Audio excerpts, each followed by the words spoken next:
യേശു വിനാഗിരി സ്വീകരിച്ചിട്ട് പറഞ്ഞു, എല്ലാം പൂർത്തിയായിരിക്കുന്നു.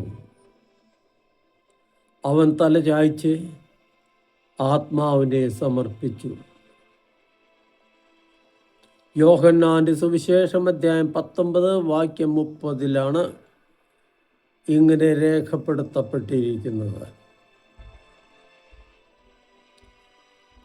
അതെ, പിതാവിൻ്റെ ഹിതം നിറവേറ്റുകയായിരുന്നു യേശുവിൻ്റെ ഏകദൗത്യം.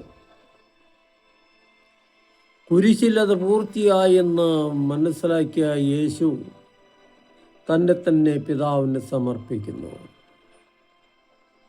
യേശുവിൻ്റെ മരണം ഒരു പരാജയമായിരുന്നില്ല. അത് മരണത്തിന്മേൽ ജീവന്റെ വിജയമായിരുന്നു.